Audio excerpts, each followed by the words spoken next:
talk to me a little bit about the history of the group. I understand that you guys are had some celloists or something, and then in the very early inception of the ensemble, there were some singers who also happened to be string players. Yeah. And they wanted to form a vocal group, but with the sort of string quartet model. So one that does not have a conductor, and where everybody brings their best solo technique to the rehearsal room and creates the ensemble that way. Now, the group you see tonight, we do take auditions throughout the year for each season. Whether or not we have an opening, we'll take auditions nonetheless. Well, that's cool. Just because you like to have a good pool of people ready when it's time. So the group has been professional since 2000 and has been on the road touring since then as a professional ensemble. And so the group that you'll see tonight, we've, with the 9 singers, just been singing together since August. We have a new bass this year, Sam Green, who is just from across the border in Missouri. So I know that his family will be here tonight. That's the first time they'll get to see him perform with Cantu, so they're really excited. That's cool. Now, how do you guys arrange the music, and who does all the arranging on you? Well, as a collaborative ensemble, we don't have one person that would do all of that like you normally would with a conductor. So we have one of our singers who's elected.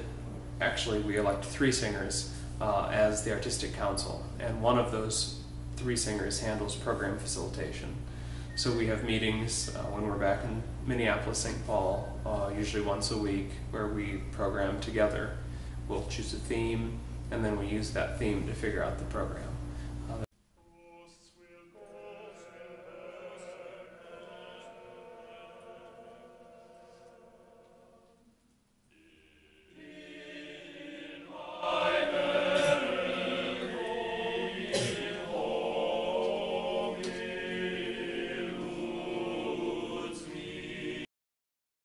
The program we're doing tonight at the Opera House is called A Place for Us, and it's about the search for home, which is a theme that's universal.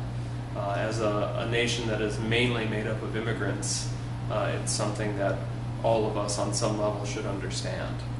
And it's an interesting theme to program because as a nation that has formed from so many different streams of people, the music can be very diverse. So the folks that see the show tonight will notice that you hear early American music from some of the earliest composers that were writing here on the continent of the United States, in a Western European paradigm. And then you'll also find pieces that are from the Native American tradition to honor those who were here before us. And then certainly there's even some popular music, a tune by Dave Matthews, that you normally wouldn't find necessarily all of that in the same program, but thematically it really works, and that's what's so great, is to be able to bring such a diverse repertoire together for the same theme. Why have a Dave Matthews tune involved in this? How did that end up? Well, the song is called Gravedigger, and it's to sort of set the scene, as I see it in my mind, as somebody who's sort of walking through a cemetery and they're reading the tombstones, Cyrus Jones, 1823, whatever. And it goes through each one of these people, and it tells you just a little bit about their life, almost like a mini eulogy. And sort of about legacy. And so we put that song after this William Billings song, which is called Lamentation Over Boston, where William Billings takes a text that is familiar, a lamentation text from the Book of Psalms, and he adapts it to his setting.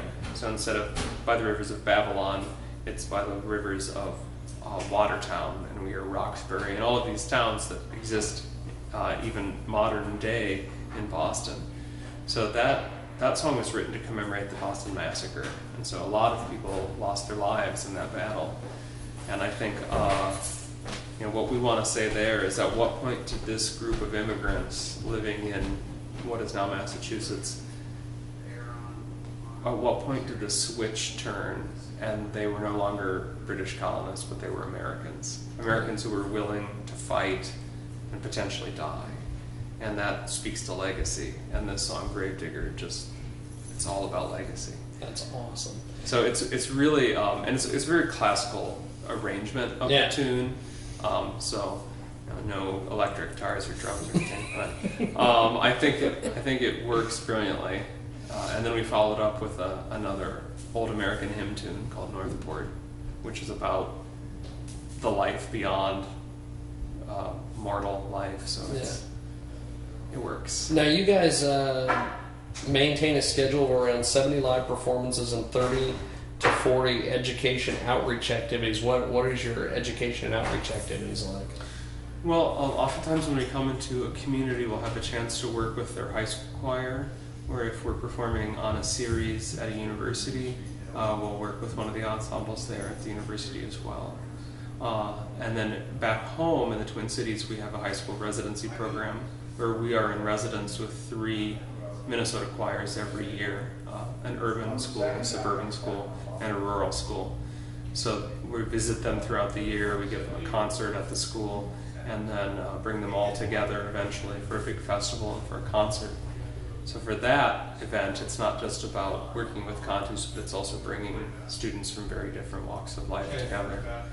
But when we're doing it on the road, it's really just an opportunity for us to really experience the community more, not just breeze through and only see the residents of the town for 3 hours or something. It's nice to have that experience.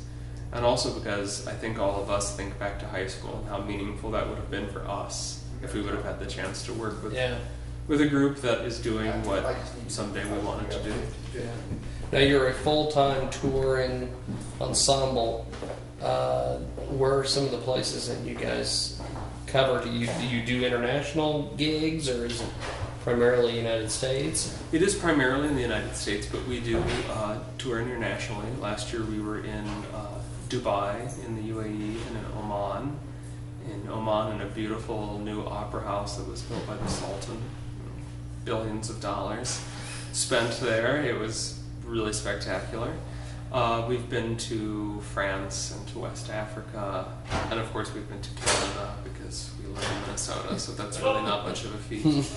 But it's kind of a hop, skip, and a jump. Exactly. Yeah. So we're on the road about 90 to 100 days a year, and then we are also at home doing our own series in the Twin Cities, doing about 30 concerts at home as well. Yeah. Now, I understand that the Minnesota Public Radio, to be arts, you guys were like artists in residence for a little bit. What exactly did you do when you were artists in residence?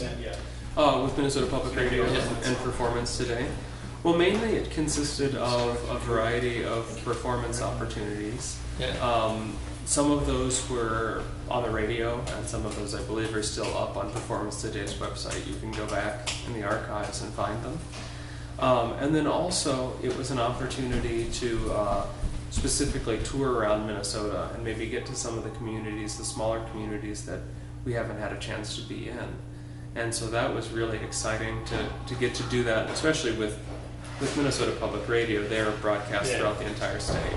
I believe anywhere within the state of Minnesota you can pick up their signal. So they were supporting the tour and promoting it, so we really got to experience a lot of contact with people in all kinds of different settings. Now, are you the only full-time men's ensemble that goes around, or is there a bunch of you? There's one more. There's one more based out of San Francisco, and they've been doing it much longer than us, I think 35, 36 years, named Chanticleer. Now the difference with them is that they do use countertenors and male sopranos, so if you close your eyes and you listen to them, you may think it was a standard soprano, alto, tenor, bass choir. You might be surprised when you open your eyes and see it's men singing that high. But we use just tenor, baritone, bass, so we're doing what some people might call changed voice male repertoire. Yeah. Well, that's cool. So, with being the basically the only besides them, I guess you're pretty well in demand. Well, one of the things that we are thankful for is that we're not really competing at the same level with Chanticleer, because it's a completely different experience. Yeah. But we do have a very active touring season, and when you land a position in such a unique organization, you feel very, very fortunate. That's cool. Well, how do we find you guys online? You can find Cantus at cantussings, cantussings.org, on Facebook, where you can like us and follow us. We like to give updates on our touring and places we're visiting on Facebook. And then SoundCloud, which not a lot of people know about quite yet. It's sort of a newer site. But on SoundCloud, you can stream a lot of our music. And once a month, we give away a free track. So it's a place to go and get some free tunes. That's cool. Well, thank you for doing this. I appreciate it. It's my pleasure. It's good to be here.